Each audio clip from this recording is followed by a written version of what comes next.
uliahidi hata tena tumeni Bwana.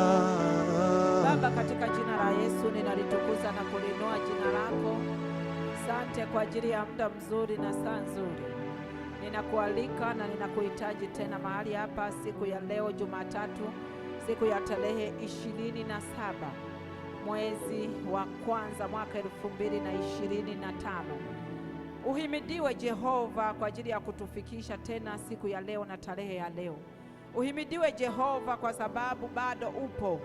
Uhimidiwe Jehova kwa utawala wako ambao umetutawala na kututunza. Uinuliwe na kupewa heshima. Nasogea magotini pako, ninasema unastahili, lakini zaidi ya yote nahitaji uwepo wako mahali hapa kwa jina la Yesu, amen.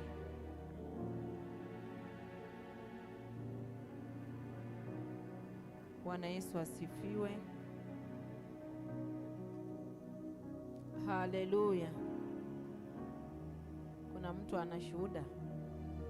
Kama kuna mtu ana shuhuda, nikukaribishe. Una ndoto, una mwelekeo, nikukaribishe.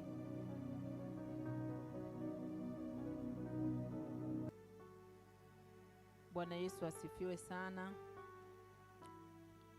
Tunaendelea na somo letu.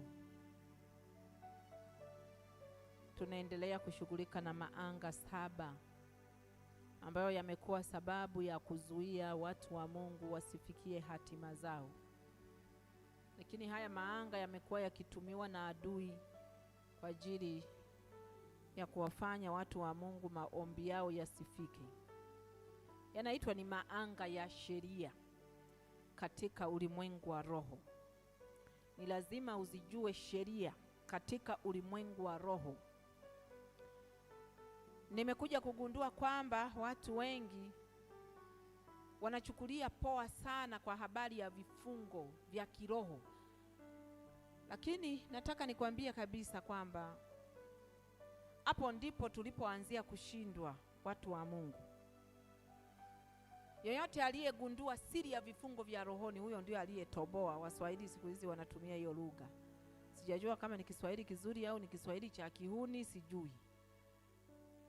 Wanatumia siku hizi kwamba yani ni kutoboa, yani kutoka. Kiukweli ni kwamba kama hujagundua vifungo vya rohoni na hujaujua ulimwengu wa roho unavyotenda kazi na sheria zake, kiukweli ni kwamba unaweza ukawa na jina la Yesu maalum kwa ajili ya kukuokoa tu, yani kuokoa roho yako, lakini hata mbingu unaweza usiione, kwa sababu vifungo, kazi ya vifungo ni kumfanya mwanadamu akose amani, na matokeo ya kukosa amani unakuja unamkufuru Mungu. Kumbuka hiyo ni dhambi, japo watu wengi pia hatujui kwamba hii ni dhambi. Unaweza ukajikuta umemkufuru Mungu kwa maneno yako au kwa matendo yako sana. Sasa mtu yeyote anayemkufuru Mungu hawezi kuiona mbingu. Biblia inasema hivyo pia. Kama safari ya wokovu inafananishwa na wana wa Israeli. Wana wa Israeli walipomkufuru Mungu, safari yao hawakuweza kufika Kanani. Ni wale wachache tu waliopata neema ya kufika Kanani. Ndio maana wale watu wote waliotoka kule Misri, waliofanikiwa kufika, tunaowajua kiBiblia wameandikwa, walikuwa ni Caleb na Joshua. Wengine walifia jangwani. Na pamoja na kwamba Mungu alipomwambia Musa, niache hawa watu niwamalize, lakini Musa akaomba sana, akasema Mungu usifanye hivyo. Pamoja na yote waliishia jangwani. Ndivyo ilivyo kanisa la leo, tunaishia jangwani kwa sababu misukosuko ni mingi sana katika maisha yetu ya wokovu. Ni kweli kabisa, nimeokoka, nampenda Yesu na moyo wangu unampenda sana Yesu, lakini maisha ninayoyaishi ni magumu sana.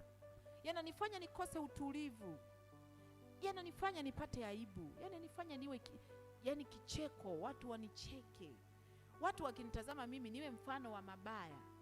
Je, nikiangalia kwenye Biblia inasema Mungu hapendezwi na kumtesa mwanadamu, lakini mimi nateseka. Na Biblia inasema mtu akiwa ndani ya Kristo amekuwa kiumbe kipya. Maana yake kumbe ninapokuwa ndani ya Kristo natakiwa nipokee mabadiliko ya kiroho mpaka kimwili. Kama nimepokea mabadiliko ya kiroho, halafu mwili wangu unanivuta, Biblia inasema ya kwamba mwili na roho vinashindana. Sasa maana yake sina utulivu. Kama leo nimenena kwa lugha sana, nimejazwa na nguvu ya Roho Mtakatifu, ndiyo ninapokuwa nimefurika katika roho, maana yake mawazo yangu nawaza katika roho, fikra zangu nafikiri katika roho, kuona kwangu naona katika roho. Mara tu ninaporudi kwenye ubinadamu nakutana na mishale. Yaani umefurika Roho Mtakatifu. Nafikiri nasema mimi tu sijajua, lakini mimi naongea vitu ambavyo mara nyingi naviona pia hata mimi. Na ndio maana huwa ninakwambia kila siku, ninaposema kitu mara nyingi sana kwangu huwa ni halisi, na mtu mwingine hawezi kuelewa ninachomaanisha. Mara nyingi sana kwangu huwa ni halisi. Nikikufundisha kitu ujue kwanza nimekipitia mimi. Bwana Yesu asifiwe. Watu wengi, hatukatai kwamba watu wengi wanafurika na nguvu ya Roho Mtakatifu. Ukifurika na nguvu ya Roho Mtakatifu, Biblia inasema kwamba Samsoni, Roho Mtakatifu alipokuja ndani yake, alivipasua vifungo vyote walivyokuwa wamemfunga, si ndio? Biblia inasema hivyo. Vifungo vyake vikaanguka, vikamwachia. Ni kwa sababu Roho wa Mungu alikuwa ameshuka. Biblia inasema Paulo alipopokea nguvu ya Roho Mtakatifu, yale magamba yaliyokuwa katika yalianguka, si ndio? Jamani, si ndio? Biblia inasema hivyo. Wakati wana wa Israeli, wakati wanafunzi wa Yesu wamejazwa na nguvu ya Roho Mtakatifu kwenye lile gorofa, Biblia inasema mabadiliko yalitokea pale pale. Kwa nini nasema yalitokea pale pale? Tunajifundisha kwa mtumishi wa Mungu Petro. Petro alipotoka kujazwa nguvu ya Roho Mtakatifu, wale Wayahudi wamekusanyika wanashangaa. Na Biblia haisemi Wayahudi tu, walikuwa ni watu hata nje ya Wayahudi walikuwepo. Biblia inasema Petro akatoka kwa ujasiri, na tunaona ni kati ya watu walioshindwa sana nyuma alikuwa ni Petro, si ndio? Na tunaona baada ya hapo maisha yake yalibadilika. Petro sio tena Petro aliyekuwa anamsumbua Yesu. Wakati mwingine anamuuliza, hivi Yesu, umesema tukufuate, tutapata nini basi? Sio yule Petro, sio. Akawa ni Petro ambaye aliacha mke wake, aliacha watoto wake, akatokomea mbali kwenye nchi zingine huko, mpaka akafia huko Rumi. Hakuwa na muda wa kukumbuka mambo ya mwilini, alikuwa katika roho muda wote.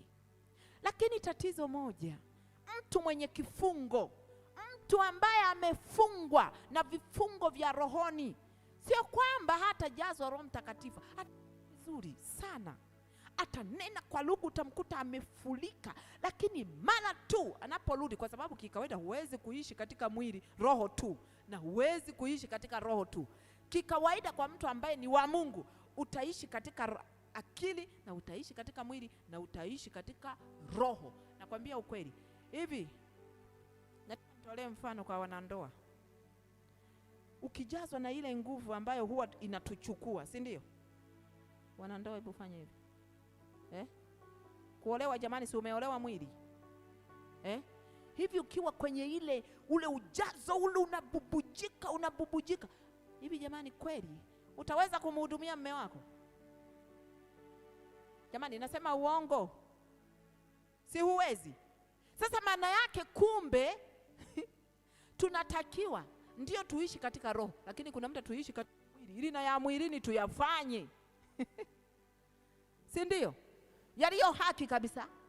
Uweze kusema nitajazwa Roho Mtakatifu mwezi mzima nimefurika Roho Mtakatifu. Mke wangu nani atawahudumia? Mume wangu nani atamhudumia? Maana yake niko katika roho. Sasa nisikilize vizuri, mtu mwenye kifungo, ninasema huo ni utaratibu wa kimungu, kwamba ni lazima uwe katika roho, halafu vuke mahali katika roho, halafu uende mahali fulani. Utakapoishi katika roho, katika mwili, ile nguvu uliojazwa ikusogeze kuishi maisha ya rohoni ingawa uko katika mwili. Sio, unanielewa hapo? Sasa mtu mwenye kifungo mara tu anaporudi katika mwili anakutana na shida zake, sababu hazijatoka.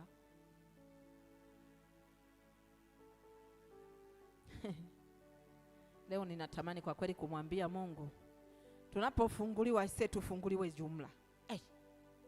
Wangapi mnatamani hivyo vitu? Kama nikijazwa nguvu ya Roho Mtakatifu, nikiwa na tatizo, nikitoka pale liwe limeishia pale. Sio hii tena nimejazwa na nguvu za Roho Mtakatifu, narudi kule kama nilikuwa na kichomi hapa na kikuta. Mtu mwenye kifungo akitoka kule kipo uwezo kwa sababu vifungo ni vitu vinaishi kisheria. Ni lazima ulete sheria yenye kuiondoa sheria. Hivyo ninamaanisha nini? Vifungo huwa havitoki kiurahisi. Ndio maana kuna watu wengi wanaenda wanaombewa, wanashuhudia na kushuhudia kabisa, namshukuru Mungu nimefunguliwa hivi na hivi. Ndio hapa yani sisiki, kimbia, anakimbia kabisa, anafanya na hivi. Akirudi nyumbani mpe siku hizi, kama lile tatizo chanzo chake ni kifungo halijaisha, paka kivunjwe kile kifungo. Maana yake ulipoombewa, ile nguvu inayotoka kwa mtumishi ndiyo iliyoenda ikashikilia pale. Lakini unavyoendelea kuishi inapungua, inaisha, na mwisho wa siku unarudi pale pale na tatizo linaendelea kuwepo. Ndio maana kuna kanuni za kuondoa vifungo. Usipofanya hivyo, maana yake ndio maana kuna watu wengi wana matatizo ya kudumu kwa sababu hawajaondoa chanzo. Njoo nikutolee mfano. So naona huyu hapa ana kifungo. Umenielewa? Una kifungo. Ufanye hivi. Sasa nimekufunga hivi, si ndio? Na kikawaida kifungo mwisho wake huleta maumivu, si ndio? Sasa huyu mtu amefungwa kamba, na hiyo kamba imetokea ikamuumiza, kukatokea vidonda. Si unanielewa? Unapokuja kuombewa, wewe unachojua ni yale maumivu unayoyasikia. Nasikia maumivu, lakini hujui umefungwa na nini. Mfano, umeelewa? Hujui umefungwa na nini. Utakachoshughulika au mtumishi atakachoshughulika nacho ni kunyamazisha yale maumivu. Kwa lugha nyingine, kama mtu amefungwa, si maana yake amechubuka kuna vidonda. Ni kama daktari akija hapa ananyunyizia dawa za kutibu nini? Sasa niulize swali, naweza ukarudi. Kama hiyo kamba inayomuumiza haijakatika, amepona? Hajapona, si ndio? Ndivyo ilivyo, na ndicho tunachokifanya siku hizi. Na ndio maana watu wana shuhuda nyingi za kushuhudia wamepona, na mara baada ya hapo mpe tu. Yani kama kifungo kile kinatokana, yani kama ile shida inatokana na vifungo, paka kifungo kwanza kikatike. Kile kifungo hakijakatika bado, maana yake ndio ile dawa itakusaidia kwa muda ule, itanyamazisha yale maumivu. Lakini muda unavyoendelea, ile dawa inavyopungua, inavyoisha nguvu, ndivyo zile kamba zinaendelea kukuumiza. Sasa watu wengi, na hii hatutaki kuielezea kanisani, na watu wengine hawaamini kabisa kwamba duniani kuna vifungo. Na mimi nikwambie tu ukweli, hii ni sababu sio wote wenye ufahamu. Ndio maana Biblia inasema hivi, wana wa Mungu, wana wa nuru wana akili kuliko wana wa Mungu. Kwa nini? Wenzetu hizi siri wanajua, na ndio maana wanatufunga tu kiurahisi. Na wanajua kabisa wafanye nini wakufunge, wafanye nini wakufunge. Je, na sisi hatuna sababu ya kushughulika, nifanye nini nisifungwe tena? Hatuna sababu ya kufanya hivyo. Bwana Yesu asifiwe sana. Haleluya. Watu Watu wengi wanafananishwa na wana wa Israeli. Wana wa Israeli walikuwa na tabia ya kujihesabia haki sana. Vifungo vya rohoni vinakatika katika ufunguo wa rohoni. Fungo vya rohoni vinaondolewa na ufunguo wa rohoni. Nisikilize vizuri. Biblia Yesu inamtabiri, inasema na ufunguo wa Daudi utakuwa mabegani mwake. Ufunguo wa nyumba ya Daudi utakuwa mabegani mwake. Maana yake alipewa ufunguo wa utawala. Wana wa Yuda ndio waliobarikiwa eneo la kuwa wafalme kibibilia tangu kitabu cha Mwanzo. Sio, nanielewa? Yesu akaja akamwambia mwanafunzi wake kwamba nimekupa ufunguo wa kufungua yasiyowezekana ili yawezekane. Jamani, huwa tunajiuliza, lile si lilikuwa neno tu tupu? Unataka kuniambia kweli Yesu alichukua ufunguo akampa? Alichukua ufunguo akampa? Hakumpa ufunguo, si ndio? Maana yake ni nini? Alikuwa anazungumzia vile vifungo vya rohoni visivyoonekana, na ndio maana alitumia neno kumkabidhi ufunguo katika ulimwengu wa roho. Na kweli kanisa lilipokea ufunguo katika ulimwengu wa roho, lilipokea kabisa ufunguo. Lakini sehemu nyingine akamwambia hivi, juu ya mwamba huu nitalijenga kanisa, wala malango ya kuzimu haitalishinda. Sasa mtu mwingine anasimama kabisa anabisha, hivi wewe Esther unavyosema eti ulipelekwa kuzimu, ulipitia wapi? Imeanza wapi? Nikasema mjinga mimi kwanza sibishanagi na wajinga, mmoja wataerevuka. Afadhali mjinga kuliko mpumbavu. Mimi mjinga sibishanagi naye. Kwanza nikaona unanisumbua na kublock na sepa. Naendelea na maisha yangu, kwa nini nicheleweshe? Biblia yenyewe inayazungumza malango ya kuzimu. Wewe unasemaje hakuna kuzimu? Wewe unasemaje hakuna lango la kuzimu? Malango ya kuzimu yapo, na ndio maana tulipewa mamlaka ya kuyafunga hayo malango ya kuzimu. Na hayo malango ya kuzimu yako maalum kwa ajili ya mwanadamu. Lango la mbinguni liko maalum kwa ajili ya mwanadamu. Sasa mtu mwingine haelewi kabisa. Haelewi. Upo, najua haelewi. Ni kwa sababu amekamatwa yeye mwenyewe mtumwa, halafu anasema mimi sio mtumwa kwa sababu nimeokoka. Halafu ukimtazama hivyo unamwona ni mtumwa, hata maneno anayoyasema ni mtumwa. Mimi wanashangaa sana, yaani hii dunia jamani. Acha tu hivyo. Unajua, kwa mtu anayejua mambo ya ulimwengu wa roho, unaweza usiwe unacheka kabisa. Nakwambia mimi, hii dunia imejaa uchafu kuliko unavyofikiri. Hii dunia imejaa mateso, watu wanateseka kuliko unavyofikiri, kwa sababu ulimwengu wa roho umetutawala kuliko tunavyofikiri. Na utawala, na huo ulimwengu wa kiroho ni ulimwengu wa kiroho upande wa giza. Na ndio maana Biblia inasema, Paulo anasema kwenye kitabu cha Waefeso. Hebu fungua kitabu cha Waefeso. Waefeso sura ya 6.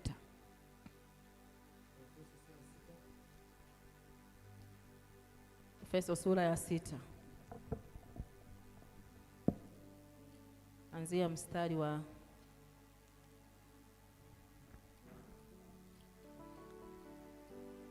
mstari wa 12. Okay, tunasoma. Efeso sura 6 mstari wa 12. Ndio. Neno la Mungu linasema, kwa maana kushindana kwetu sisi si juu ya damu na nyama, bali ni juu ya falme na mamlaka na juu ya wakuu wa giza hili. Wakuu wa giza hili. Hivi unafikiri giza hili linatajwa, unafikiri inatajwa ni ule usiku? Unafikiri inatajwa ni usiku? Hapa. Shindana kwetu si juu ya damu na nyama, bali ni katika ulimwengu wa roho. Na wafalme wakuu wa giza hili. Unafikiri giza linatajwa ni usiku ambao Mungu alitupa tulale? Haimaanishi hivyo. Maana yake pale unatajwa ulimwengu wa roho kama ni ulimwengu wa giza, ulimwengu wa roho unaitwa ulimwengu wa roho wa kishetani, unaitwa ulimwengu wa roho katika giza, ndio huo. Lakini kuna ulimwengu wa roho katika nuru, yaani kwa upande wa kimungu. Lakini zote ni falme za kiroho. Zote hizo zinaitwa falme za kiroho, lakini kuna ufalme wa giza na ufalme wa nuru. Haleluya. Sasa kila siku huwa nasema kipofu hawezi kujua. Hawezi kujua. Hii hali ilimsumbua sana Paulo. Paulo ingawa alikuwa ni Mwisraeli kamili, Biblia inasema, na alikuwa amefundishwa sheria za Torati, amezijua zote. Na alikuwa ni mwanafunzi, alikuwa kwenye imani ya Mafarisayo, watu wasomi. Alikuwa anaitwa Farisayo, aliyefundishwa na mwalimu wa Torati. Alikuwa bado ni mwanafunzi, lakini alikuwa hajajua kitu kidogo tu. Ni kwa sababu wao walikuwa wakisoma katika mwili, hawakuwa wanataka kutafuta kwanza ulimwengu wa roho, ambako ndiko Torati ilianzia. Na ndio maana Paulo anazungumza kwamba Torati asili yake ni rohoni, lakini wao walikuwa wanafundisha Torati katika mwili. Kama ambavyo tuko kanisani, lakini tunadili sana na vitu vinavyoonekana kwa macho ya damu na nyama na tunavyovisikia. Ulimwengu wa roho huwezi ukaenda shule yako ndani, kwa sababu wewe hapo ulipo ni roho. Una uwezo wa kuishi katika roho na ukaishi katika mwili, na ukazijua siri za ulimwengu wa roho na ukazijua na siri hizi za duniani. Ukasoma kama wanavyosoma wengine, na huku katika ulimwengu wa roho ukasoma ukawa zaidi yao. Ni kwa sababu gani? Kwa sababu Paulo alijua hii siri, kwamba ulimwengu wa roho sio wa kuona kitu cha kawaida. Yeye alipata neema, na ndio maana Biblia inasema ili arudishwe katika roho, ili aje kuanza kuishi katika roho na aishi katika mwili, alipigwa kwanza ukipofu, ili hizo siku 3 asilione jua, asione sura ya mtu, asione chochote. Maana yake ni nini? Mungu alikuwa anajaribu kuondoa ulimwengu wa mwili uliokuwa umemtawala, ili apande katika ulimwengu wa roho na aweze kuishi katika roho. Na ndio maana Yesu anamwambia yule mtumishi wake Anania, anamwambia nenda kwa mtu mmoja anayeitwa Sauli, ambaye utamwambia anaitwa Paulo. Huyo mtu ni chombo changu, kitalibeba jina langu. Yesu mwenyewe anasema hivyo. Tayari alikuwa amejaribu kuondoa ulimwengu wa mwili. Alitaka muondoe kuishi katika mwili, elimu ya kibinadamu inyamaze. Na ndio maana Paulo amejaribu kufunua mafumbo mengi sana katika roho sana. Yeye peke yake ndo amegundua Torati asili yake ni rohoni, ni Paulo. Yeye peke yake amegundua macho yako yanatakiwa yatiwe nuru. Kumbe kama macho yako hayajatiwa nuru bado, maana yake nini? Maana yake nini? Yesu alishughulika kwanza na vifungo vya kifarisayo kupitia yale maumivu ya kutokuona, kupitia yale maumivu aliyoyapata, ikawa sababu ya Paulo kukana Mungu mpaka mwisho. Hakuweza kumkataa. Nimesema hivi, mwanadamu mwenye kifungo hawezi kuishi na Mungu. Hawezi, nakwambia ukweli. Nimesema hivi, utakuwa unajazwa na Roho Mtakatifu, unajazwa. Ukitoka pale, yale matatizo yako pale. Tatizo sio kujazwa na Roho Mtakatifu. Tatizo ni kuviondoa vile vifungo ambavyo ndio chanzo cha dhoruba. Tulisema hizi siku tunatembea na kuangalia sana kwa makini zinazosababisha, yani vitu vinavyosababisha watu tuwe na dhoruba. Nilisema Mungu alinifundisha, Yesu Kristo alinifundisha hapa juzi, akaniambia kwamba hizi siku utashughulika na maombi ya kuondoa dhoruba. Akaniambia watu wengi kwanza hawapokei majibu kwa sababu wana dhoruba, mioyo yao haijatulia, hawana utulivu. Mungu tunayemwabudu ni Mungu mwenye utaratibu, ni Mungu mwenye utulivu. Mungu hawezi kukaa kwenye dhoruba kabisa. Na hii dunia inafananishwa na bahari. Nakumbuka mwaka ule nilipofika, nimefika Dodoma mwaka 2011, nimefika tu Dodoma. Ndoto niliota siku moja, ndoto ilikuwa ni ndoto njozi. Nimelala tu kidogo hivi, yaani kidogo tumaliza kuomba, kwa sababu kipindi kile tulikuwa tunaomba hatukulala miezi hii. Sasa ilifika wakati mimi hata nimepiga magoti tu hivi nimeshahama, yaani nimesimama hivi nimeshaenda, mwili ulishachoka, macho haya yashachoka. Sasa nilikuwa nimepiga hivi, nikapita usingizi. Tuko kwenye maombi, mzee Kitua anaona tu nimwache kachoka. Mpaka kuna mtoto wa baba mmoja alikuwa akiamshwa kuja kuomba, Debora yule mdogo kalikuwa kadogo sana, kakawa kanaiga mtindo wangu wa kukaa.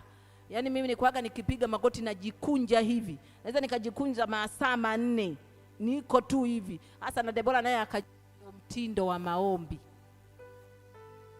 Akifika anasema ngoja nikae kama dada Rebeka, anajikunja na yeye anajifunika na shuka hivi, yaani akajua ndo mtindo wa maombi.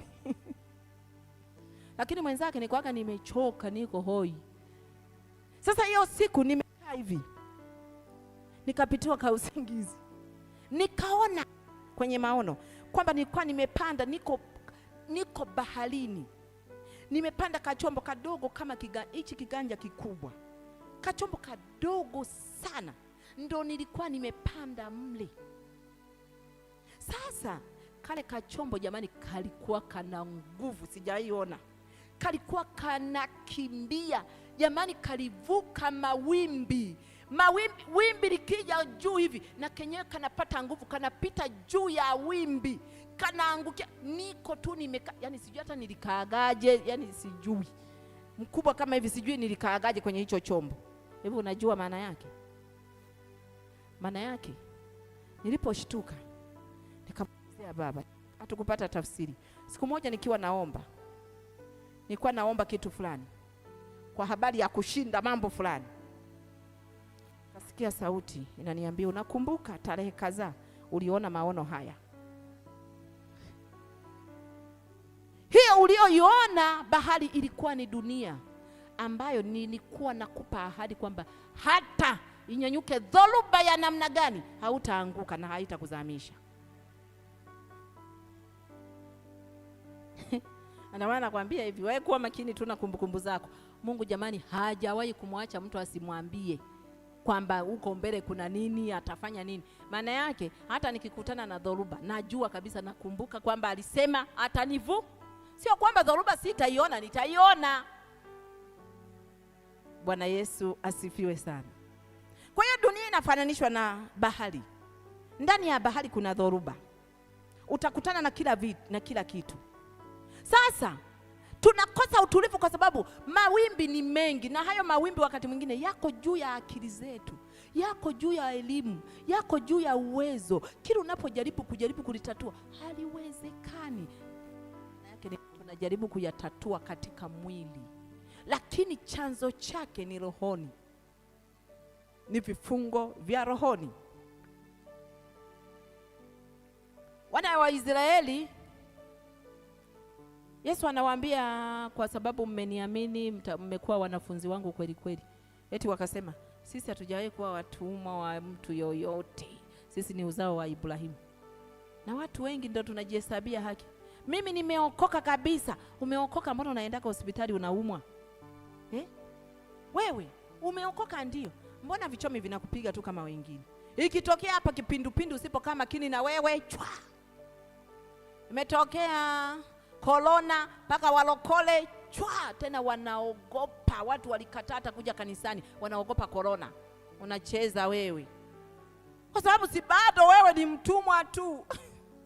Utakwepaje wakati chanzo cha korona ni rohoni, sio mwilini?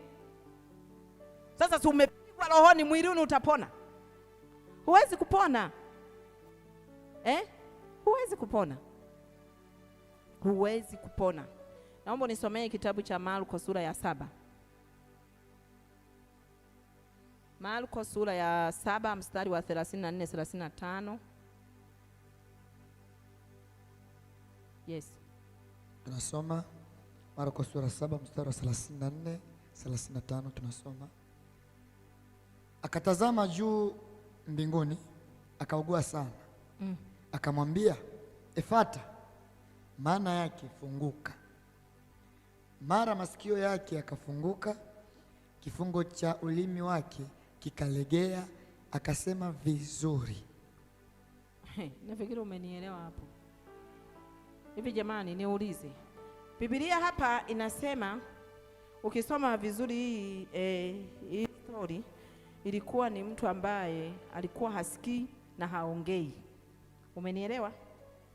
Sasa Yesu alichokifanya, aliondoa kifungo kinachosababisha asiongee, kinachosababisha asisikie. Na ndio maana Biblia inasema alitazama kwanza mbinguni. Alikuwa anapokea mamlaka ya kiroho ili ashughulike na tatizo lililomsababisha huyu mtu kuwa kiziwi, lililomfanya huyu mtu awe bubu. Nafikiri unajaribu kunielewa kidogo. Unanielewa kidogo? Nataka niseme hivi, vifungo vingi viko katika roho, sio katika mwili. Na ndio maana nakwambia ukweli, ukiwa giant katika roho, huku duniani rahisi tu. Nakwambia, yaani ukiwa jamaa kiroho, wewe ni bonge la mtu. Yaani huku kwingine kawaida.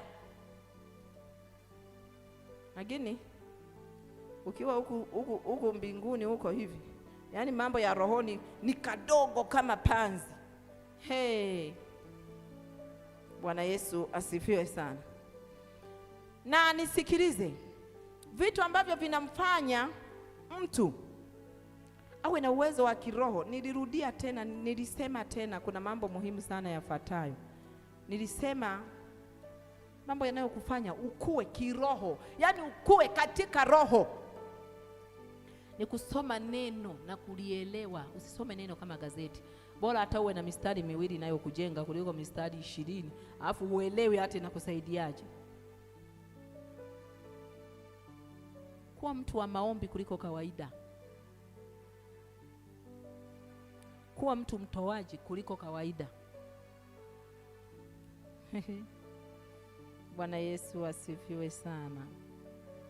Haleluya. Hebu fungua kitabu cha Luka 13:16. Luka 13:16.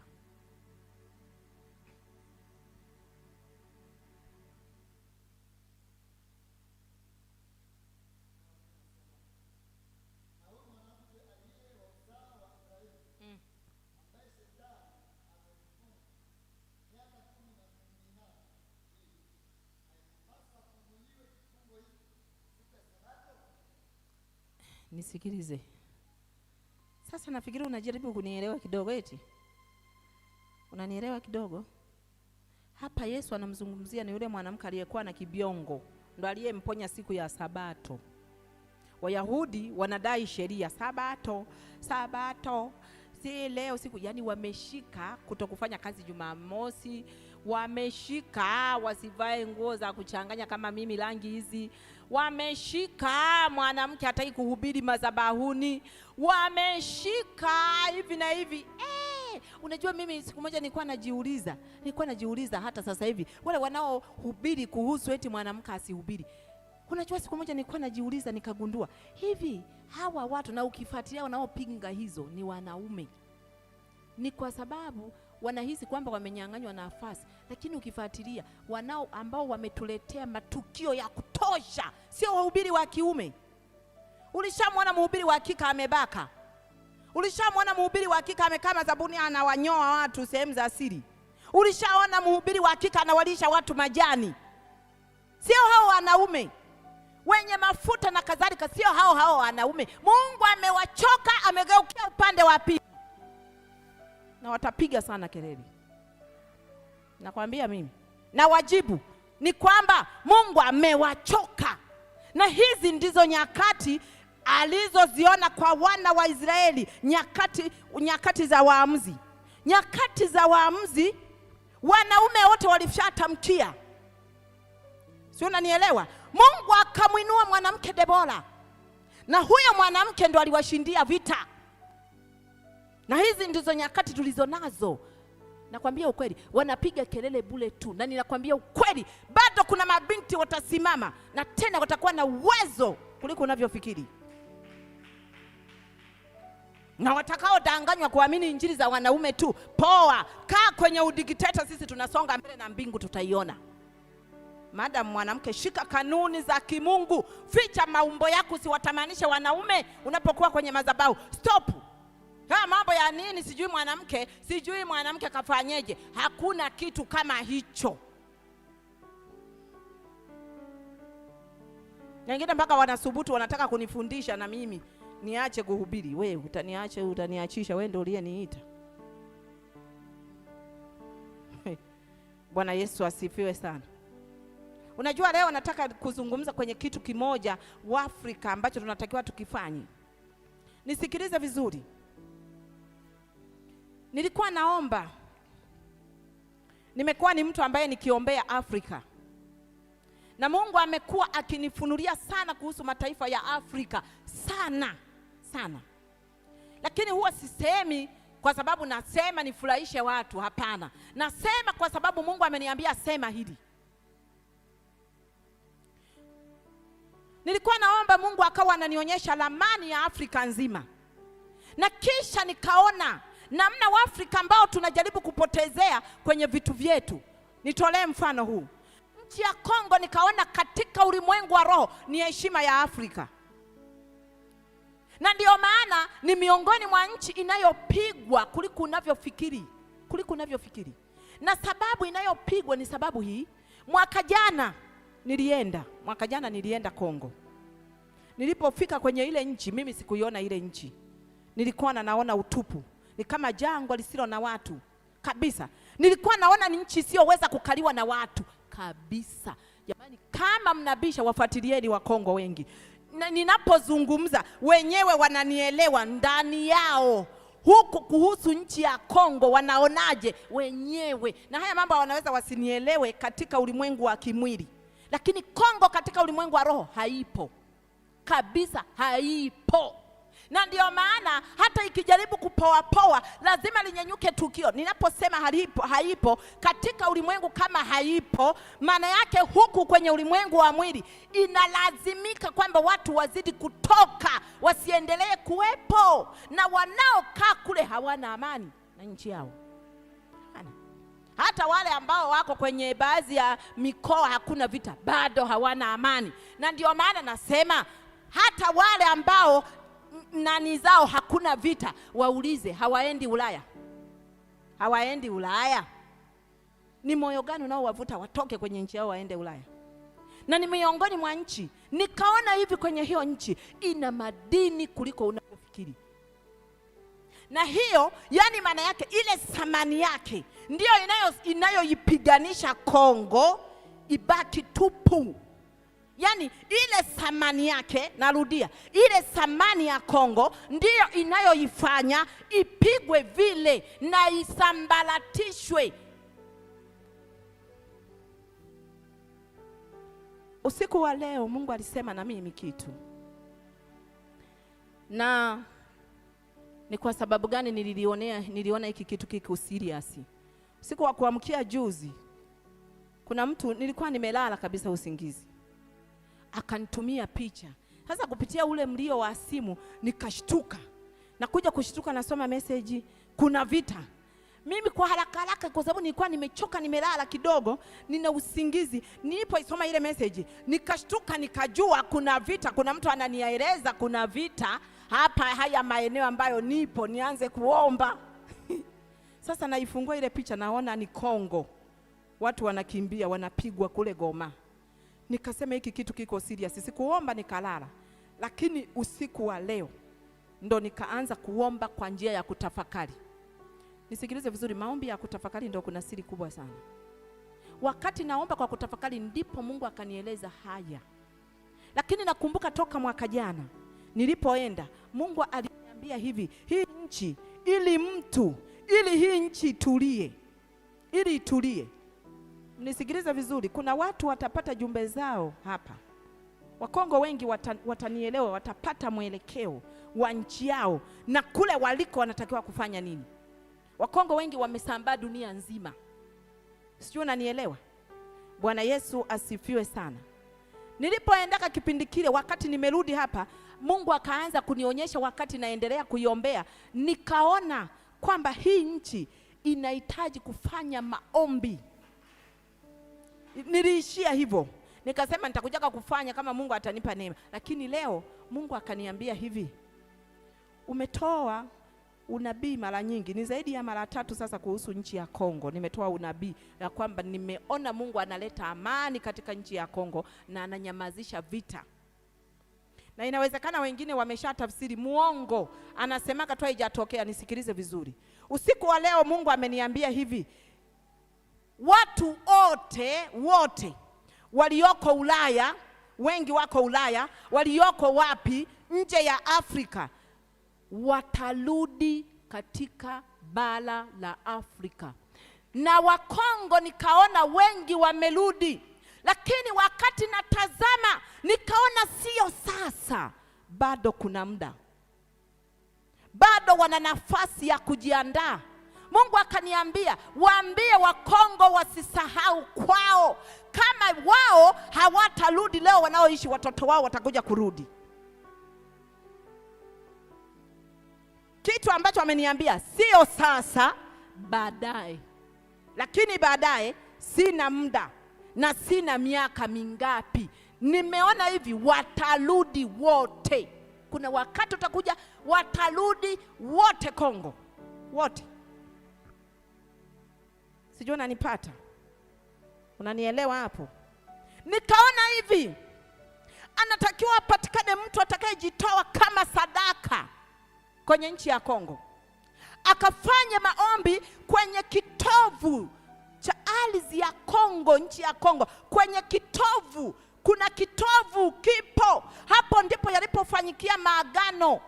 Na nikaona damu za watu wengi zinalia, damu za watu. Nisikilize, na ukitaka kujua miongoni mwa mbinu ya shetani kuendeleza damu zimwagike, fuatilia, kuna sheria ipo sasa hivi wanauana. Eti vibaka, ndio vibaka.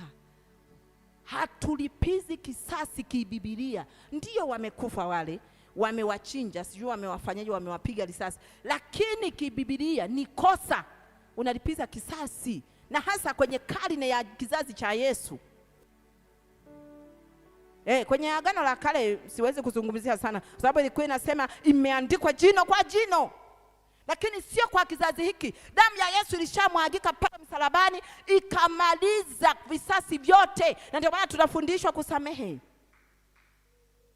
Umeelewa? Dalili moja wapo ameniambia ni hiyo. Hata kama Wakongo mtanitukana muone huyu kwa sababu hakutenda. Hapana, nazungumza vitu vya rohoni. Nazungumza vitu ambavyo nimeviona katika roho, sio katika mwili. Kwa asiye na ufahamu wa kiroho ataona nalopoka, lakini ukweli ni huo. Na angalia hapa katikati kutulia. Angalia baada ya hii damu kumwagika ya hawa vijana kumetokea nini? Angalia sasa hivi. Na siku ile nilimwambia kijana wangu, nilimwambia hii damu imemwagika, utasikia. Nilikwambia sikukwambia? Umenipata? Maana yake nini? Shetani anataka kuendelea kulididimiza lile taifa, lakini Mungu ameniambia hivi, watarudi wote kwenye nchi yao, kwa sababu kule wameenda kama watumwa. Na zaidi ya yote, leo akawa ananisemesha, akaniambia Wakongo wengi wameenda huko nchi ya nje, sio kwa njia halali, na wengine ni watumishi wa Mungu.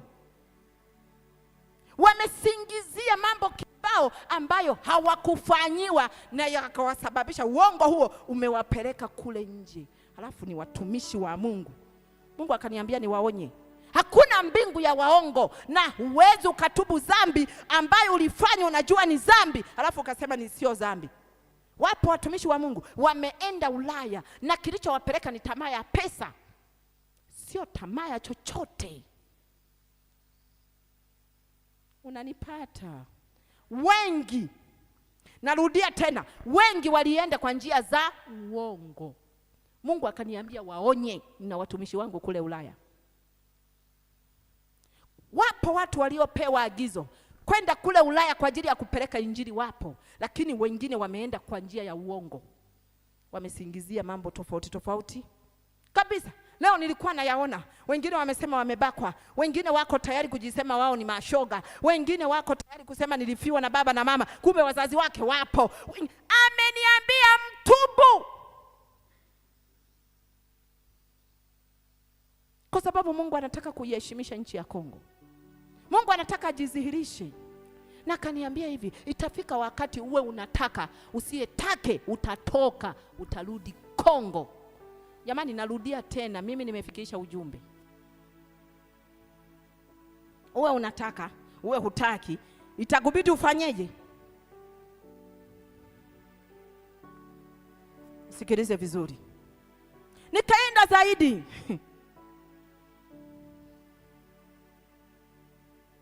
Nikaenda zaidi. Mungu akazungumza na mimi kuhusu nchi ya Tanzania. Akazungumza na mimi kuhusu nchi ya Tanzania.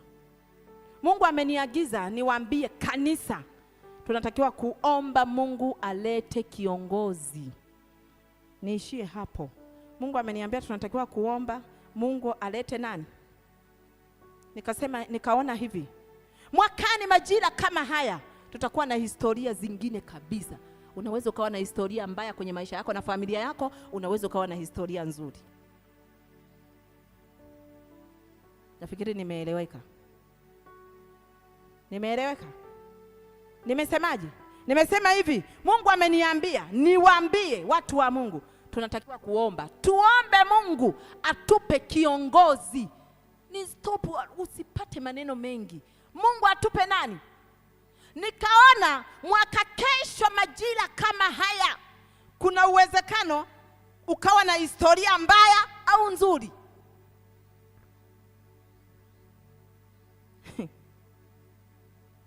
Bwana Yesu asifiwe sana. Haleluya. Ninaamini watu wa Mungu tutaomba. Ninaamini tutaomba. Unajua Mungu akawa ananikumbusha. Akawa ananikumbusha mwaka 2022. Nilikuwa Kenya. Nilipoamka asubuhi Mungu akaniambia leo nataka utembee kwa mguu, uikanyage Nairobi na uiambie ardhi maneno haya. Niliona kulikuwa na gorofa kubwa. Umenielewa? Gorofa kubwa. Na hilo gorofa lilikuwa linaonekana lina misingi kuliko unavyofikiri. Halafu Mungu akaniambia hivi, hawa ndo watumishi wa uongo. Ikanyage ardhi ya Kenya uisemeshe ya kwamba umeanguka nabii wa uongo. Na Mungu akaniambia hivi, nenda kasimame useme kwamba hiki watakiona kwa macho, namna watakavyofezeeshwa na kuonekana ubaya wao. Jamani, ilitokea baada ya miezi kama 4, halikutokea? Halikutokea? Unajua mambo ya rohoni ni mafumbo. Unapozungumza linaonekana ni fumbo. Na nikuibie siri, nabii anaposema hilo neno limethibitishwa, usipopatikana yani labda sio, unanielewa? Na ndio maana mara nyingi nabii anaposema tuombe, unatakiwa kweli kuomba. Maana yake njia yake ya kuiponya hicho kitu kisitokee ni maombi. Msipoomba yanatokea. Na ndio maana nilisema hivi, mwaka kesho nimeona kuna milipuko zaidi ya 8 nchi ya Tanzania, na inayoua watu kuliko unavyofikiri. Wangapi waliomba? Jamani, hebu nyosha mkono hivi. Mnasubiri mpaka yatangazwe kanisani? Kama unaombeaka Tanzania, nyosha mkono hivi. Unajua unaweza ukachukulia poa. Nilisema hivi, unajua yatalipukia wapi? Yatalipukia wapi wewe unajua? Hivi unafikiri walipoanguka lile gorofa la Kariakoo lilipoanguka, unafikiri wale waliokufa walijua watakufa?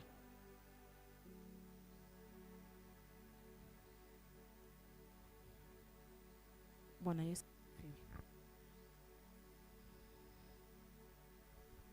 Ninaomba usimame.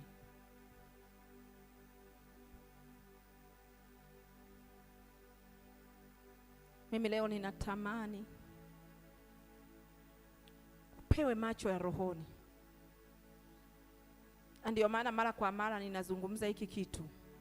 Mtumishi wa Mungu, mimi ninaposimama hapa najaribu tu kukupeleka, yaani ni kama ninakushika hivi mkono na kupeleka kwenye kisima ukachote maji mwenyewe. Sio, unanielewa? Hiyo ndio kazi ambayo Mungu alinipa. Na kushika mkono, nikipata mafunuo ya aina yoyote, ni watu na washika mkono kuwapeleka kwenye kisima. Halafu kazi ya kuchota maji na kunywa ni wewe, sio mimi. Natamani kila mmoja wetu, ndio maana mara kwa mara sana ninamsihi Mungu, ninapokuwa nimefundisha, aenda akathibitishe kwako, sio kwangu, kwa sababu mimi najua tayari. Najua, nasema ninachojisikia kusema, nilichoagizwa, ambacho sio kila ninachoona na nikiseme. Watu tungekufa hapa kama ningesema kila kitu. Nimeona kabisa unaenda kufa. Nimeona kabisa unaenda kufa. Nikwambie, si unaweza ukafa na pressure hapa. Natamani uone mwenyewe, ona mwenyewe. Hujaona kwa ndoto, ona kwa mafunuo. Hujaona kwa mafunuo, ona kwa maono. Hujaona kwa maono, ona kwa njozi. Hujaona kwa njozi, ona basi hata kwa wazi wazi, kama alivyoona Petro. Petro alikuwa amelala, akaona maono wazi wazi. Biblia inasema Kornelio ametoka kuomba, akamwona malaika amesimama, akaanza kutetemeka. Ni nini? Aliona wazi wazi. Basi kuna njia nyingi za kuona. Natamani ujue mwenyewe, ujitambue mwenyewe nani na siri ya maisha yako ni nini. Nilizungumza nikasema duniani kumejaa siri. Nikasema mtu ambaye hajui siri yake, anguko lake lipo, kwa sababu hataweza kuilinda siri yake.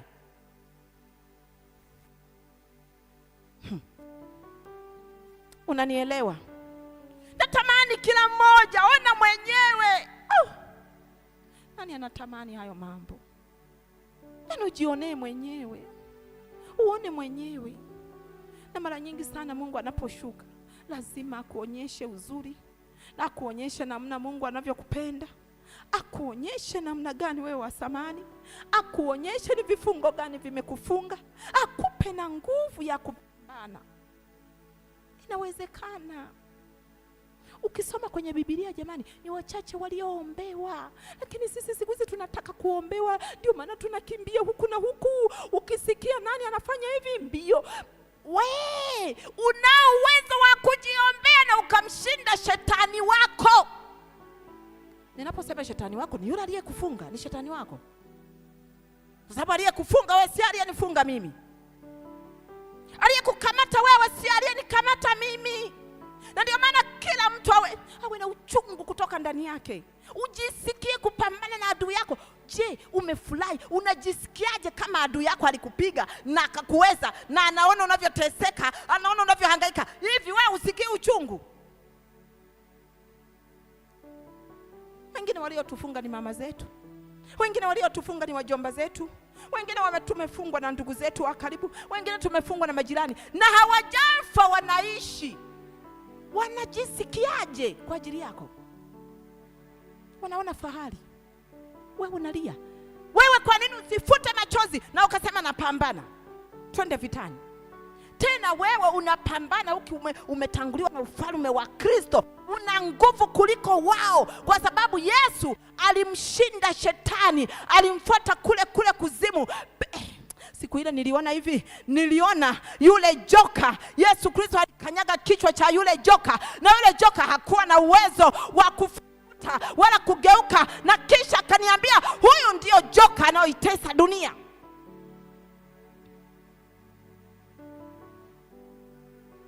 Ni maamuzi yangu mimi mwenyewe huku ndani. Ni mimi mwenyewe kukubali kwamba nataka Mungu wangu aheshimiwe.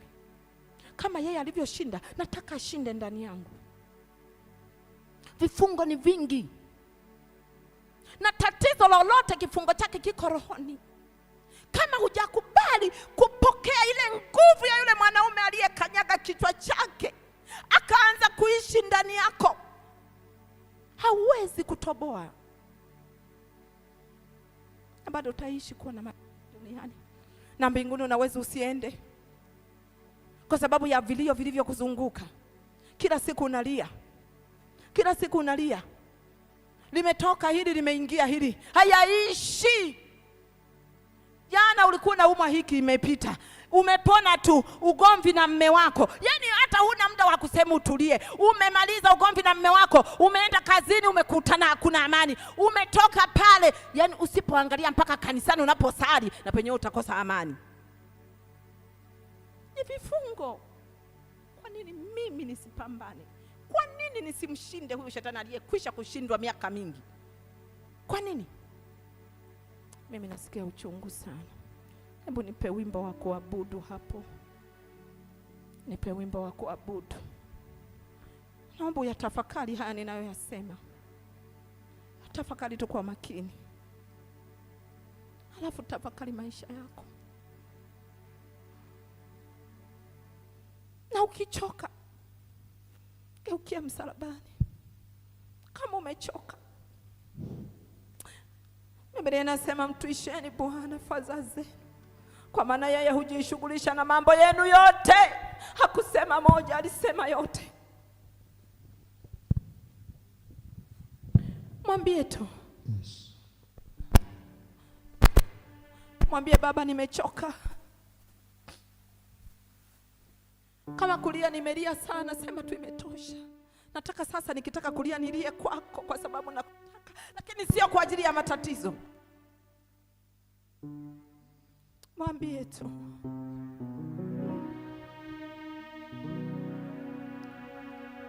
Mwambie nataka kupiga hatua. Sitaki kubaki hivi nilivyo. Hatua nilionayo imening'ang'ania. Inawezekana hatua ya pili ndo kuna Mungu, kuna majibu yangu.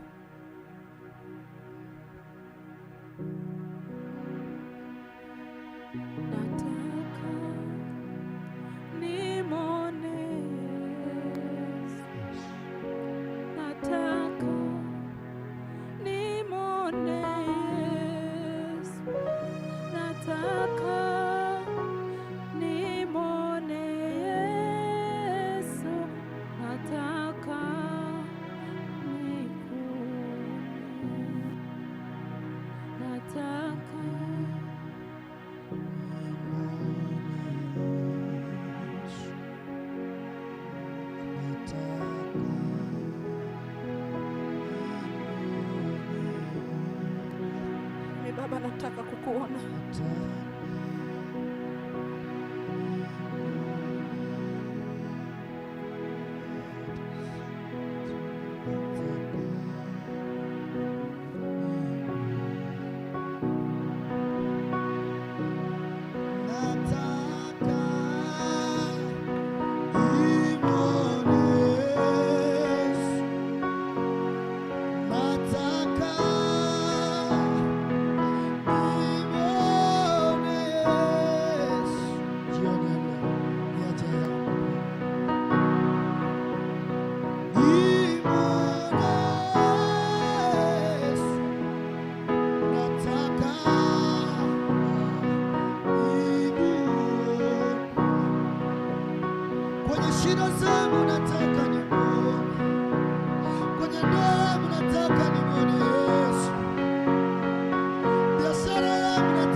Iwe haja yako jioni ya leo, mwambie tena Bwana maneno haya.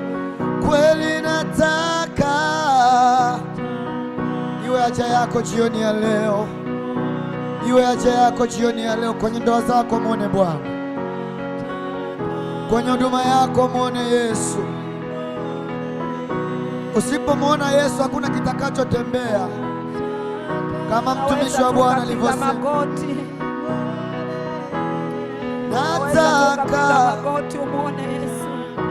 Nataka tukuone Yesu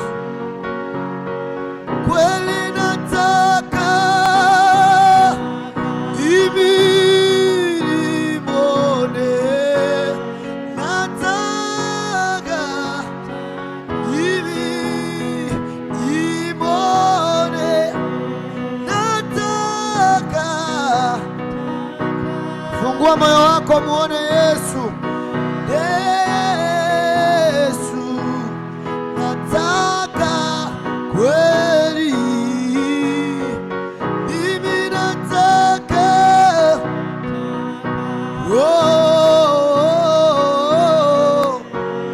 nataka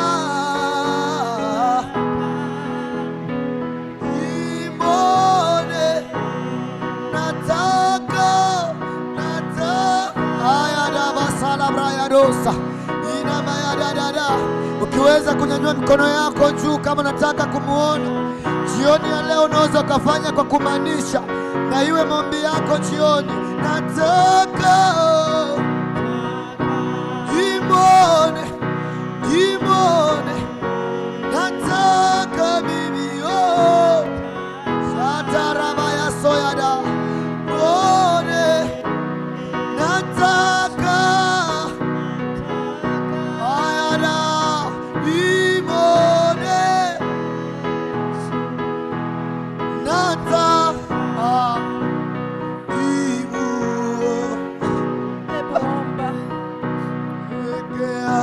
mwambie Bwana, ninataka kukuona. Yesu, nataka kukuona. Usiponishika mkono wako, nataka kukuona.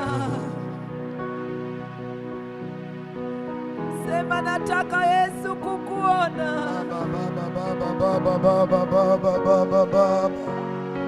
Mwambie Yesu nataka kukuona.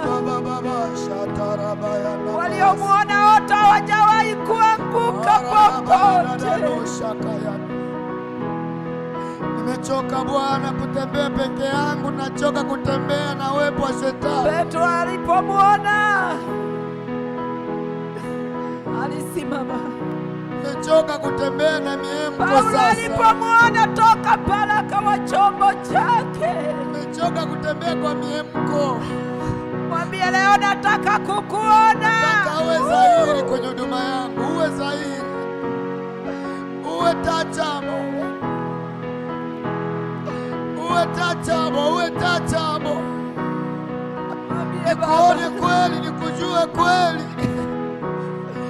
Anasema ya kwamba na uzima wa milele ndio huyu, wakujua wewe Mungu wa kweli na wa haki.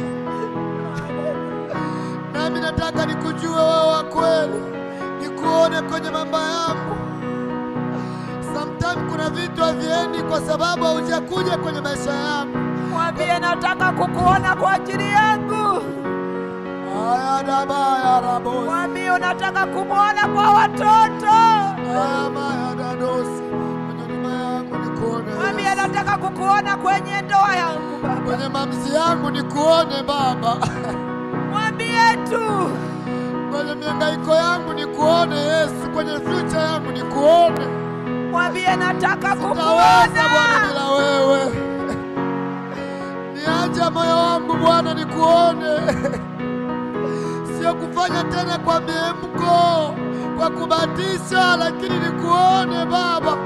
Unasema Bwana, wakutafutao kwa bidii watakuona. Si ni wale wakutafutao kwa bidii watakuona.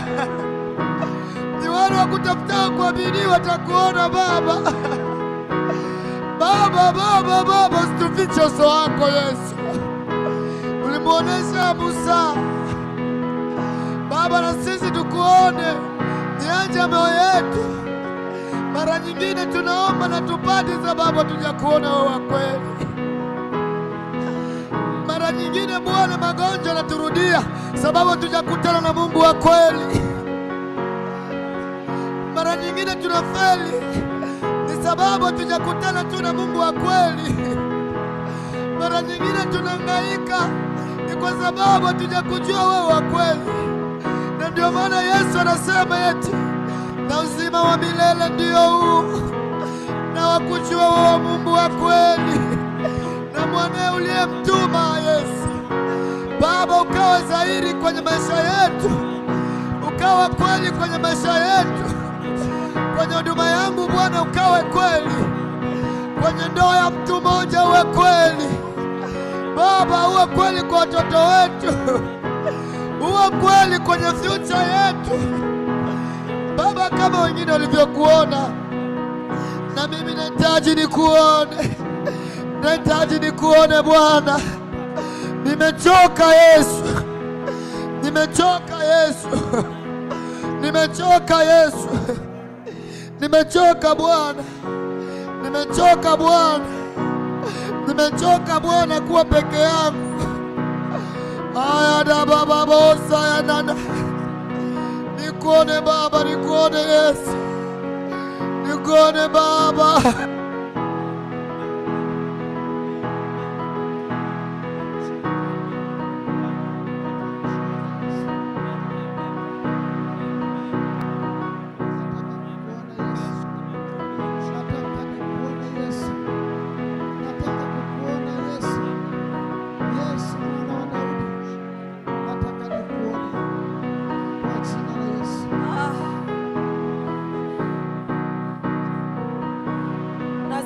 Sauti ndani yangu. Kuna watu hapa kesho majibu yao wanayapata. Asikia hivyo kabisa. Ananiambia kesho watu nitawajibu 80%. Hebu tamani tu kuwa miongoni mwao. Tamani kuwa miongoni mwao. Mwambie ambalo lilikuwa haliwezekani ndio hilo nataka nikuone kesho. Inawezekana. Inawezekana kabisa. Oh.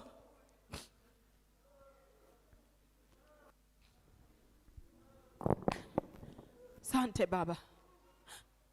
Ninakushukuru kwa sababu tutakuona. Kwa rehema zako tunakuona kweli. Kweli.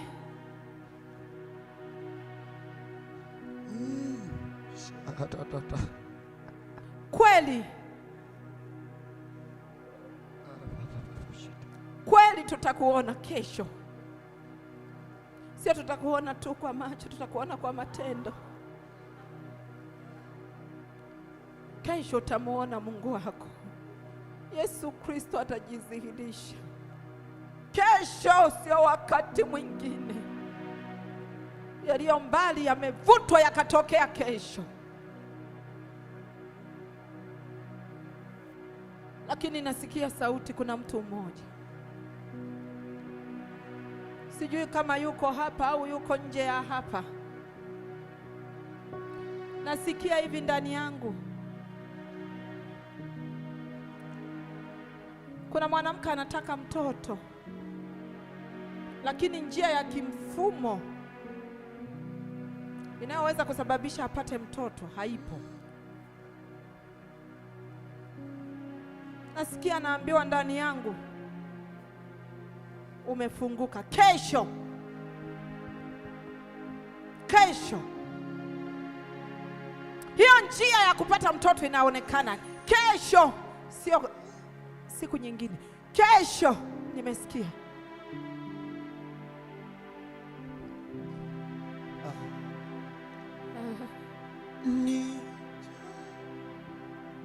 Nakushukuru Yesu.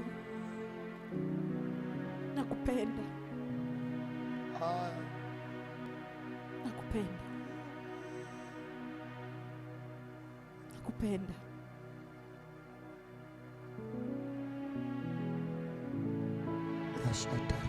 Mungu ananiambia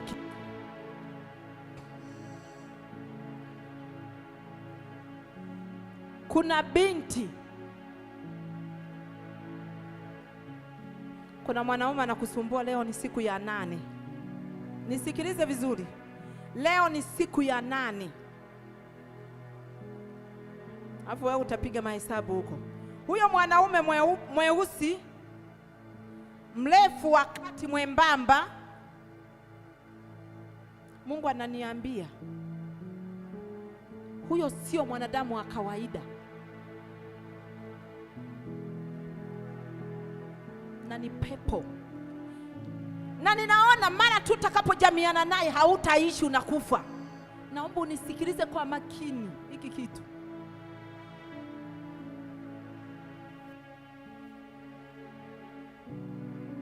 Mnanisikia? Mnanisikia nyinyi mabinti? Mimi sijui yuko hapa au hayuko hapa. Leo ni siku ya 8, anakufuatilia na moyo wako umeanza kumpenda. Yule sio mwanadamu wa kawaida, ametumwa kuzimu, anataka kukuua. Leo ni siku ya 8. Huyo mwanaume mweusi mwembamba alafu mrefu wa kawaida. Tusimame tuahirishe ibada.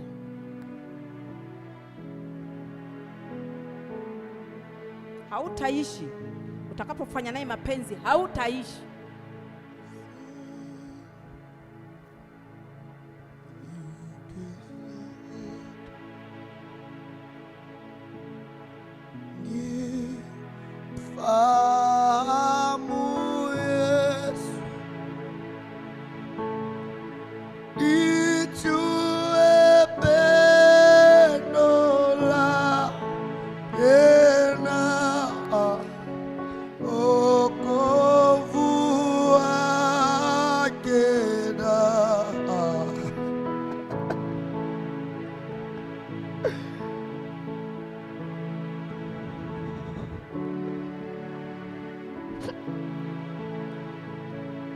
Ninakushukuru Yesu Kristo. Nyosha mikono yako hivi tu. Ninakushukuru rafiki yangu. Asante kwa sababu wewe ni mwaminifu. Na tumesikia neno lako. Fiche kwa mbawa zako. Tangulia kwa neema yako na utufikishe salama. Lakini kwa wale wanaofuatilia kwa njia ya Bado Kuna Ushindi TV, wabariki, lakini waokoe na kuzimu, maana kuzimu imefungua kinywa chake ili kupata kuwameza watu ingali hai. Saidia kila mmoja miguu yake isielekee mautini, bali ielekee uzimani.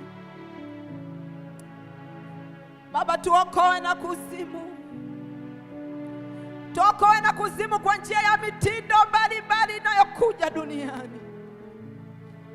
Tuokoe na kuzimu kwa njia ya sheria ya duniani. Tuokoe na kuzimu kwa njia ya malango ya kuzimu. Tuokoe na kuzimu na kamba za mauti. Ninakushukuru kwa sababu umethibitika na umefanya. Kwa jina la Yesu Kristo, jificha katika mbawa zako na tunyamaze kimya kwako. Kwa jina la Yesu, amen. Mungu akubariki.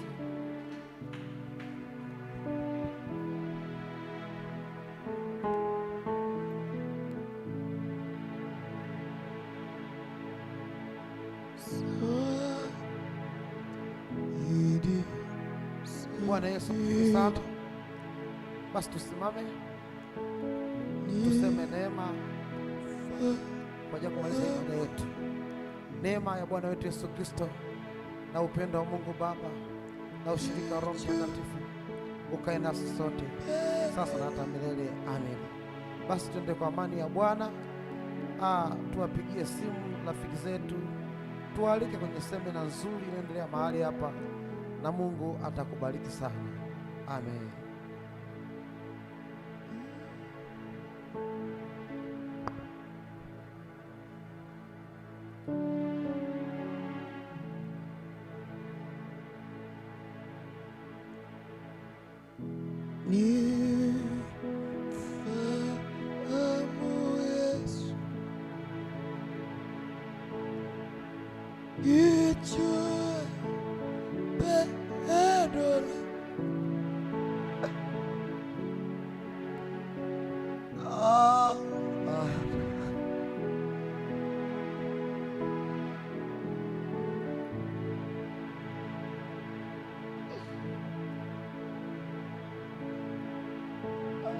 Niweke karibu na Yesu.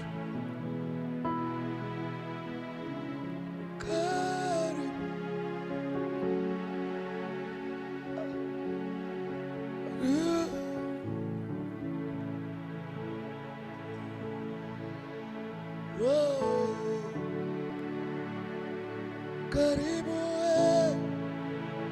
Roho, karibu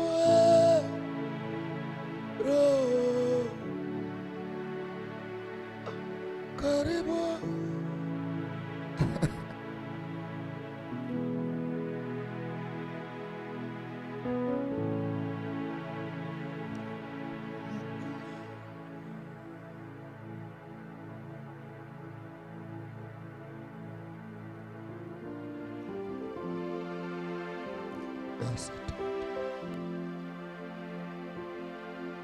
na kuinulia macho yangu,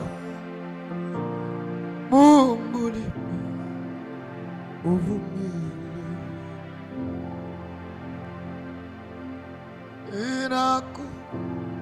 inakumilia mwamba wako arabayadasamayadayandaye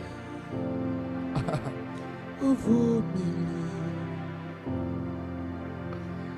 walionizalisha wamenikimbia,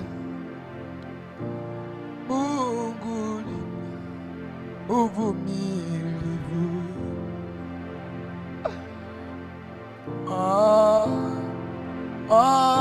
wamenikimbia,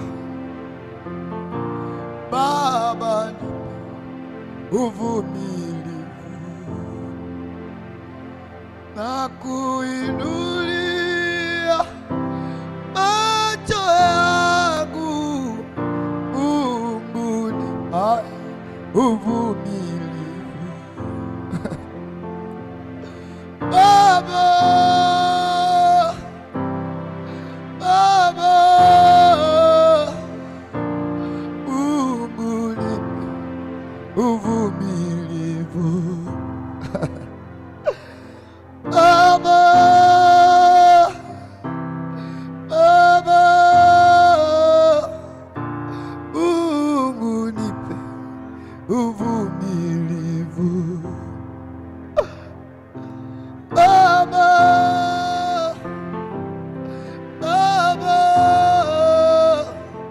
Mungu nipe uvumilivu. Majaribu imekuwa kinyume chama,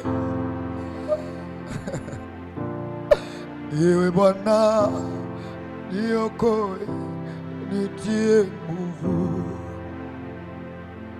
Majaribu amekuwa cha maisha yangu, ewe Bwana nisaidie, nitie nguvu. Mbele yangu Baba naona mlima mkubwa ayana mayado labrayada ilabraya bosayana naya. Nyuma yangu Baba naona simba mkubwa anawinda roho yangu Baba. Ayada mbele yangu Baba naona mlima mkubwa ayada baya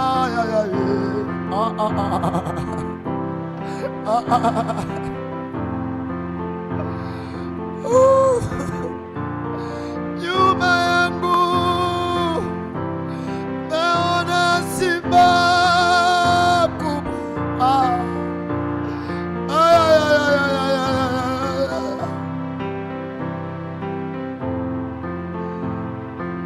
peke yangu siwezi Baba,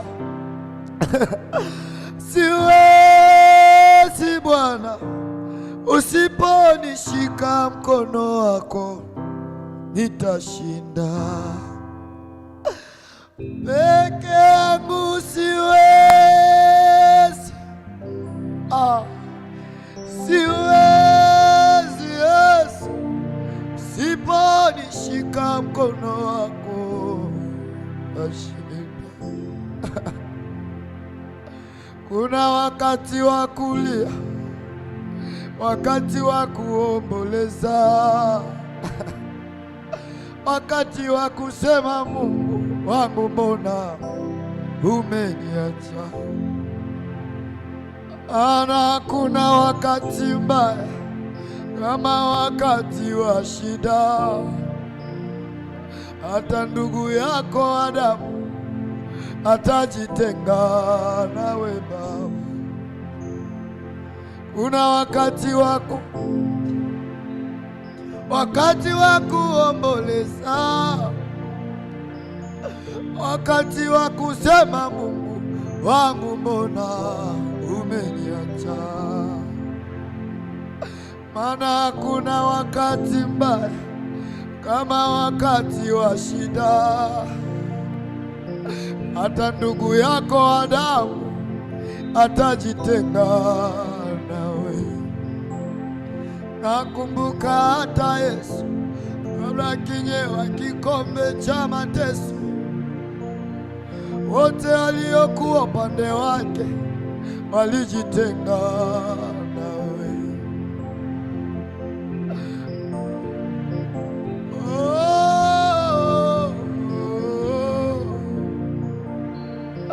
Oye Baba, Baba, Baba, Baba, Baba.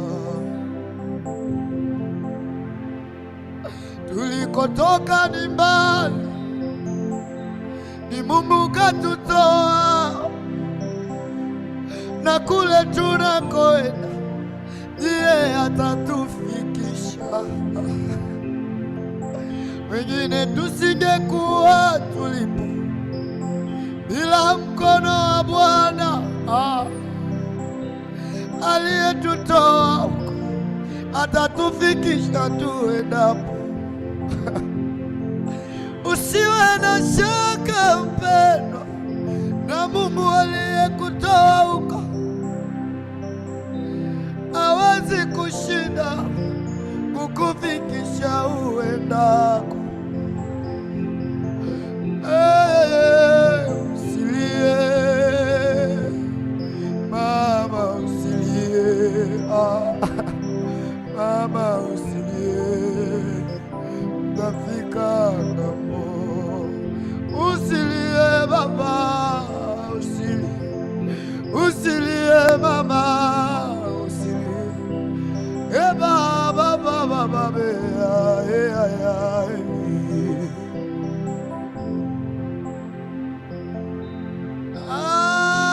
shangazwa na rehema zako Yesu.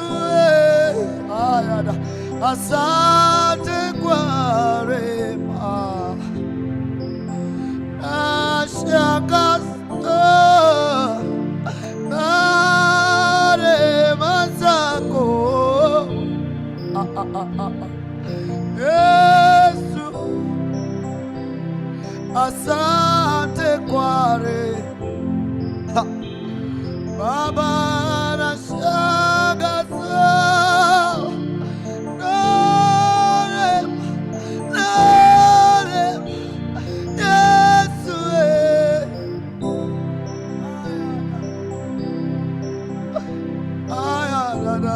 Maya, Lord, I want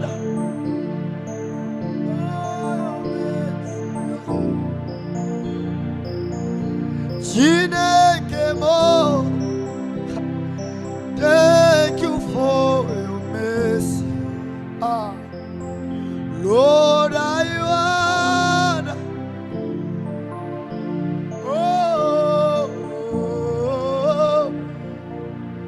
Chineke mo, thank you for your mercy.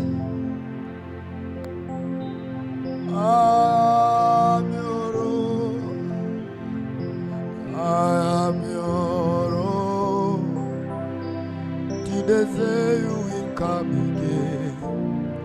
Jesus, I am yours.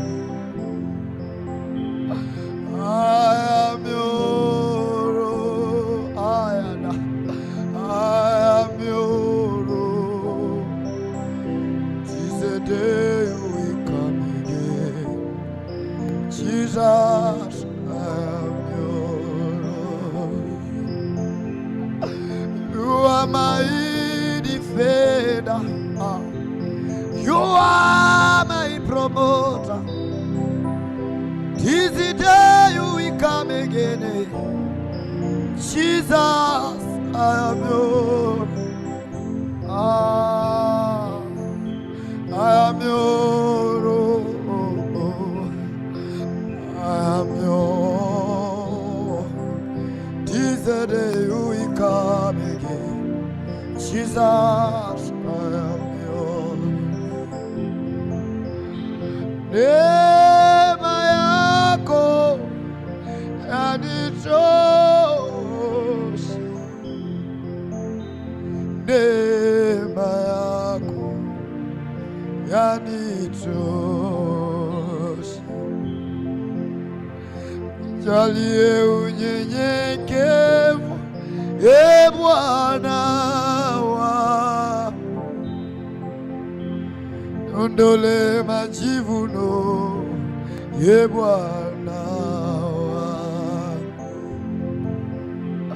Nipe moyo wa saburi, shatarabaya maya maya dadosaya.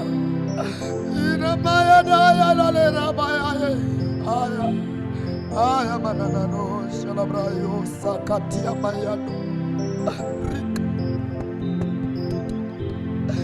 Abraya saya, Bwana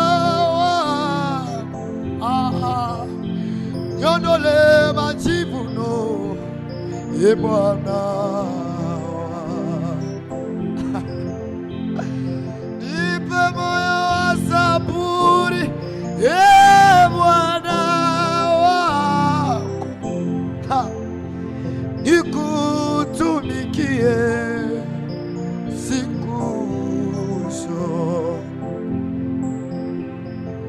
ondole Bwana wangu, ondole majivuno, Baba nakuweka mbele ya mambo yangu, wewe mambo yote, wewe Thank you, Father Lord. Natenge, I need you, Baba, I need you. Nakuhitaji sana. Nakuhitaji sana. Nakuhitaji sana. Nakuhitaji sana. Wewe mambo yote.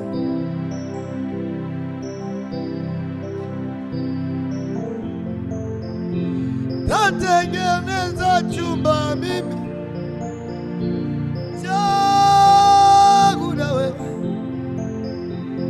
changu na wewe, changu na wewe, si inuka wewe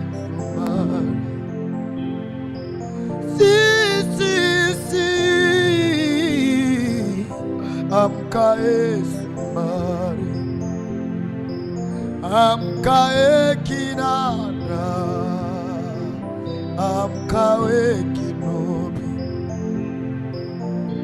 amka Sumari, amka Kinana. Jalie moyo safi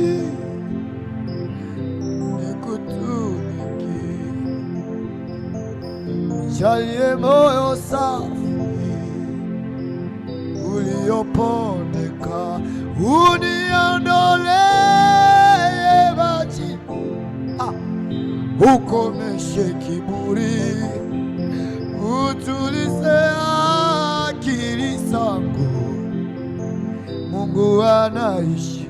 Uniondolee majivuno, ukomeshe kiburi, utulize akili zangu. Mungu anaishi. Uniondolee majivuno baba, komeshe kiburi, utulize akili zangu. Mungu anaishi. Sikiliza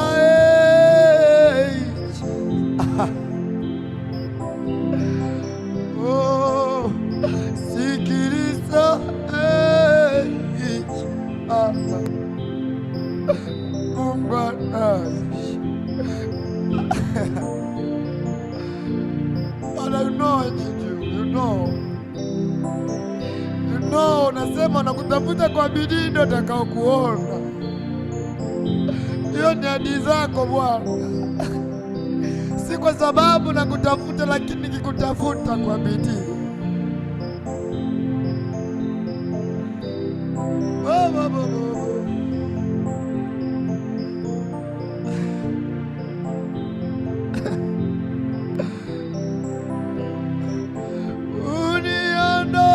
Uniondolee majivu, ukomeshe kiburi, utulize akili zangu. Mungu anaishi. Amka kinanda, amka soma, nipe moyo wa jamaa uliopondeka.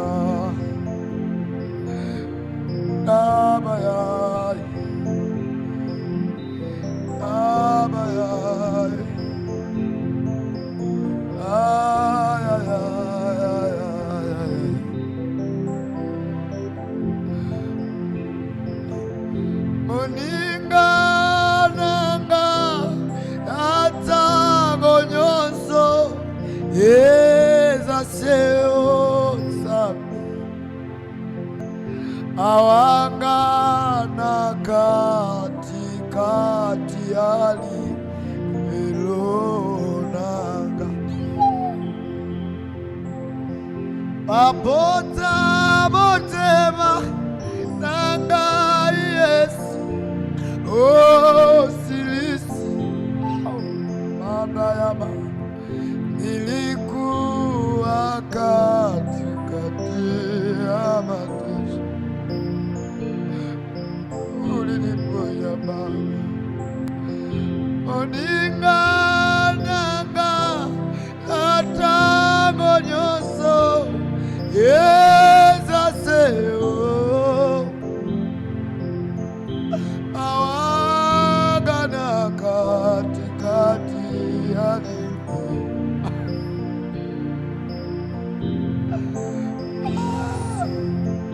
machozi ninayo liawe Yesu, utanifuta Baba.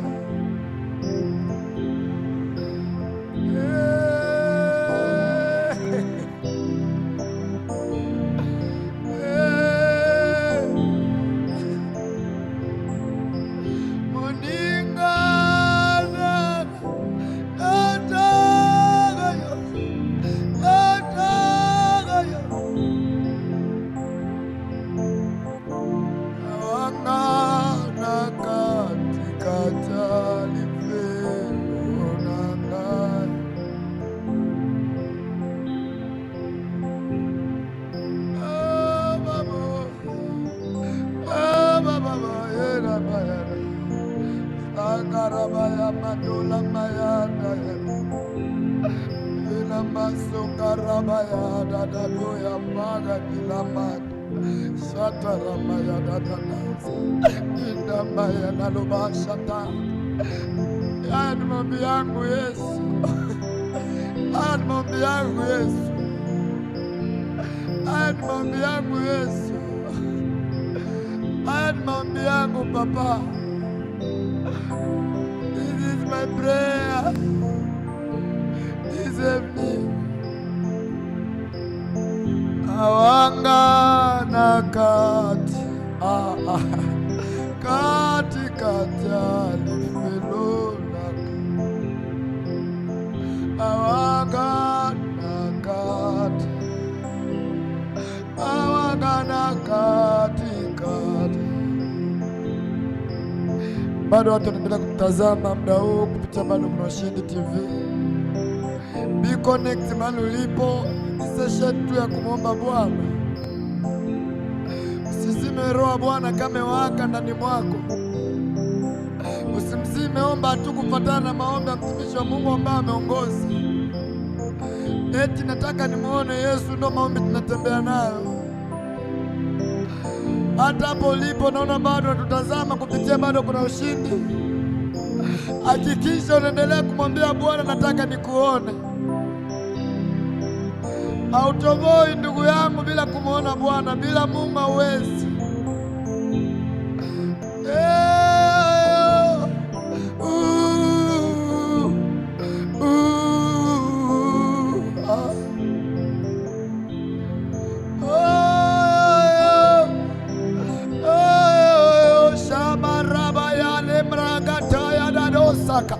Inamaya mama mana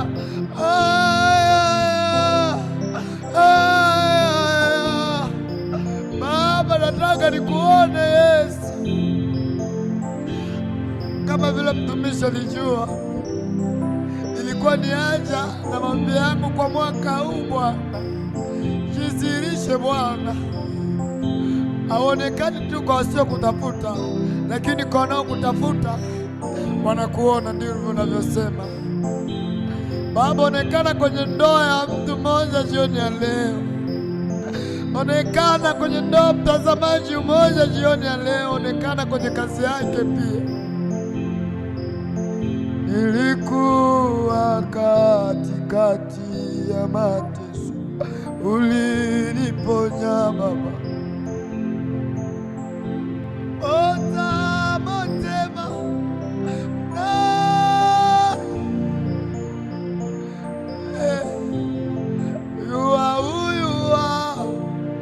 Yesterday, tomorrow, forevermore. What you do is what you do.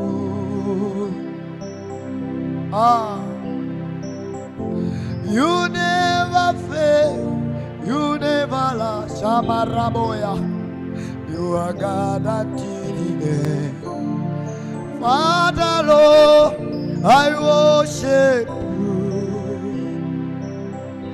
I worship you. Ooh, you are faithful to fail me. Andarabaya Masaya de Mada. You are faithful to disappoint me. You are not a man to disappoint me.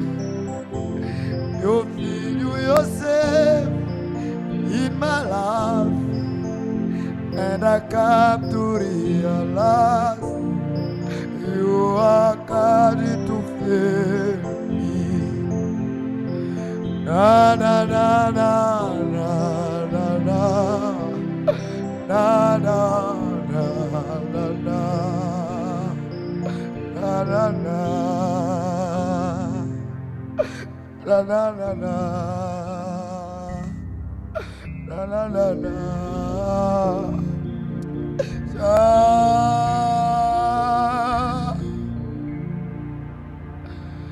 Hey, you are the living God. There's no one like you. You are the living God. Yes, and no one like you. You are my healer, you are my keeper, my restorer, my laughing giver. You are the living God. Yes, no like you. Ekueme, ekueme, ekueme, ekueme. You are the living God. Yes, no like you. You are my healer. You are my keeper. My soul, my love giver. You are the living God. Yes, no like you. Na na na na na na na na na na na na na na. You are the living God. Yes, no like you are the living God. Yes, no like you. Okecho nukuchi, omokeche nukuchi, ayabaya, nani nabaya, na moya ke, nani maya, minime, omokechu nukuchi, mama si amayane nukuchi. You are the mighty man in battle. You are Jehovah.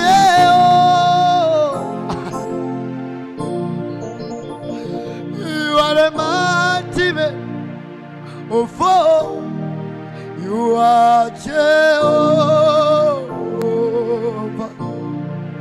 You are Jehovah.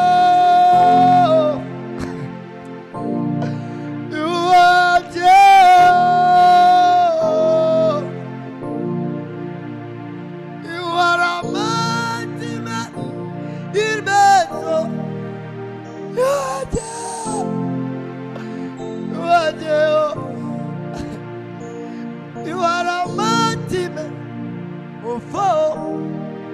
You are Jehovah.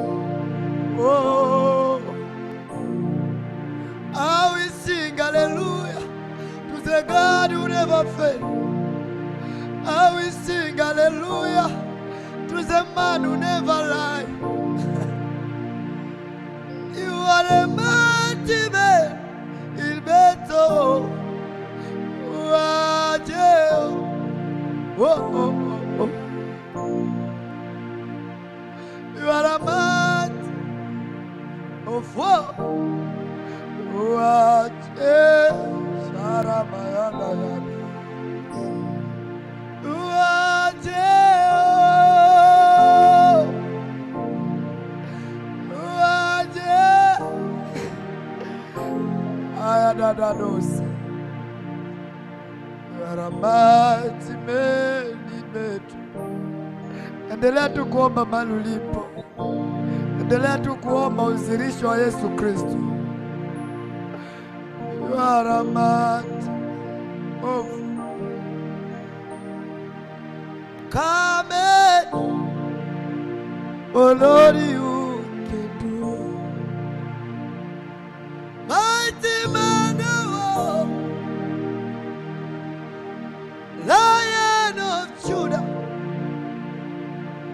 We bow down and worship you.